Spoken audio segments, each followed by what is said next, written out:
Hello everyone, I hope आप सब लोग बहुत बढ़िया होंगे। Welcome back to my channel. तो आज बात करेंगे यार कि आपका जो बहुत ज़्यादा कन्फ्यूज़न रहता है लोगों के दिमाग में कि हमें अपनी गाड़ी का सेल्फ बैलेंसिंग करना चाहिए और वो सेल्फ बैलेंसिंग के नाम पे अल्टीमेटली अपनी गाड़ी को ओवरचार्ज करते हैं। तो इस मिथ को आज मैं आपका दूर करूँगा। ठीक है, डिटेल में एक एक चीज़ आपको समझाऊँगा। सो बने रहिएगा वीडियो के साथ। Let's get started.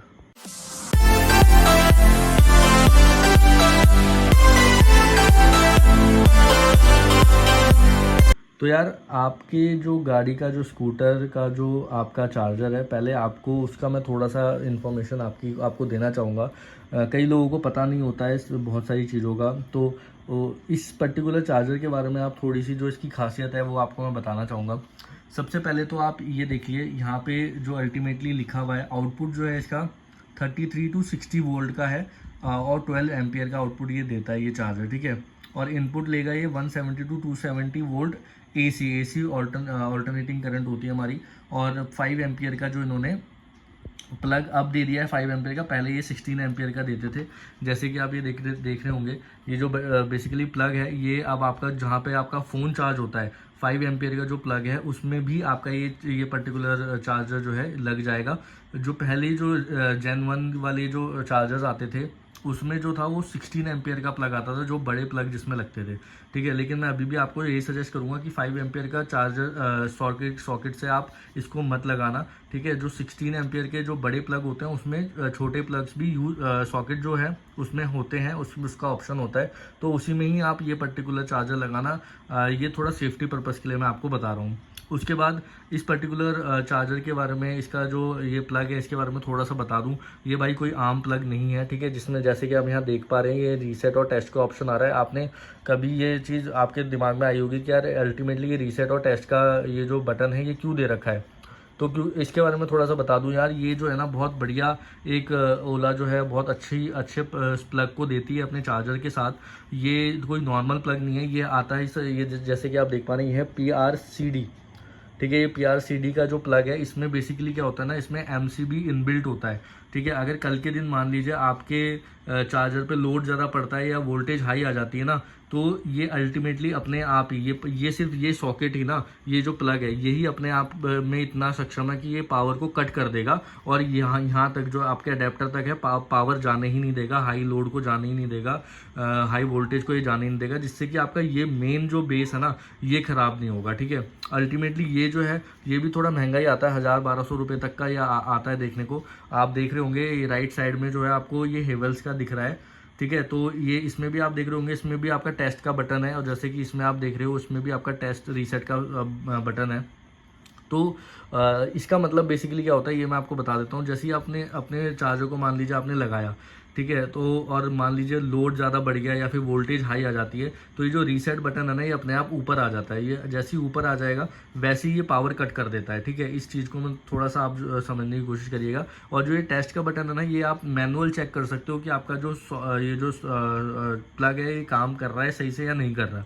ठीक है, तो इसका मतलब यही होता है। तो ये जो बेसिकली जो प्लग है ये बहुत अच्छा प्लग है। ठीक है, और ये इसमें जो है अब 5 एम्पियर का ये देने लगे हैं, लेकिन पहले जो जेन 1 में आता था वो 16 एम्पियर का आता था। ठीक है, एक तो ये कंसर्न था जो मेरे को आपको बताना था। दूसरा, ये जो आपका पर्टिकुलर चार्जर है जैसे कि आप देख पा रहे होंगे इसमें आउटपुट में आप देखो 33 टू 60 वोल्ट और 12 एम्पियर लिखा हुआ है।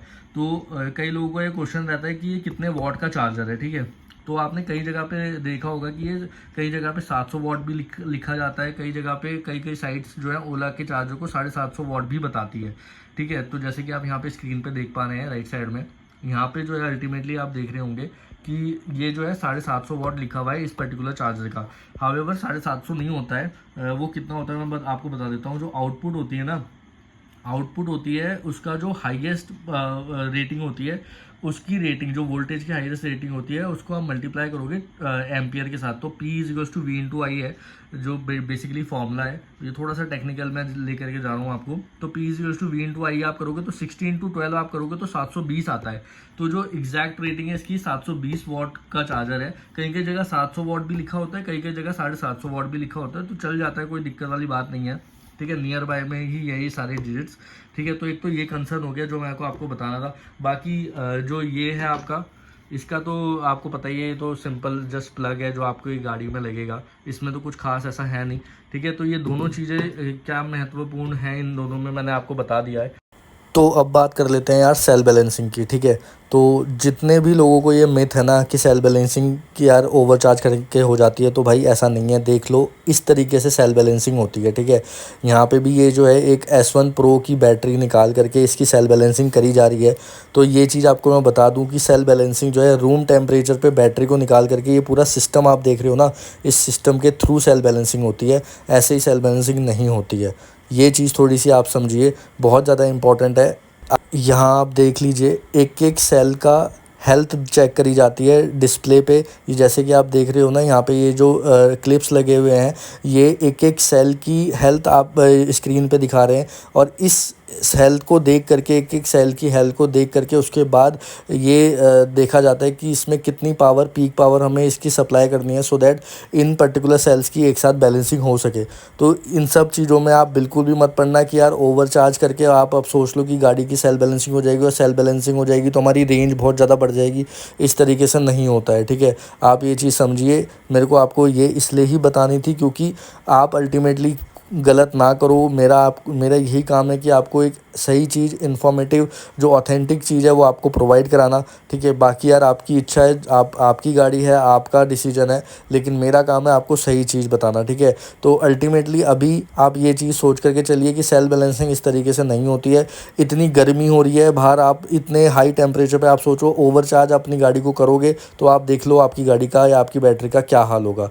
ठीक है, आप समझदार हैं, आप जानते हैं कि किस तरीके से आपको आपकी ईवी को रखना है। अच्छा, एक और चीज़, यहाँ पे कई लोग हो सकते हैं उनके दिमाग में ये क्वेश्चन पुटअप हो जाए कि सर गाड़ी तो ओवरचार्ज होगी ही नहीं क्योंकि चार्जर जो है ऑटो कट हो जाता है।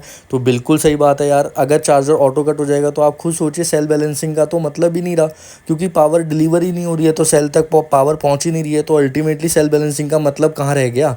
अगर आपकी जो गाड़ी है उसका चार्जर ऑटो कट हो जाता है 100% के बाद, लेकिन कई बार ऐसा देखा जाता है कि यार 100% के बाद भी चार्जर ऑटो कट नहीं होता है। ठीक है, होता क्या है ना, अल्टीमेटली ये ओला की जितनी भी गाड़ियां हैं, सॉफ्टवेयर बेस्ड गाड़ियां हैं। कई बार आपने ये चीज़ देखी होगी कि यार ओला इलेक्ट्रिक ऐप पे हमारा 97% शो हो रहा होता है, और हमारे को जो हम एक्चुअल में स्क्रीन पे देखते हैं गाड़ी की, तो हमें 100% गाड़ी दिखा रही होती है। तो वो यार देखो, अल्टीमेटली वो सॉफ्टवेयर ग्लिच है और कुछ भी नहीं है।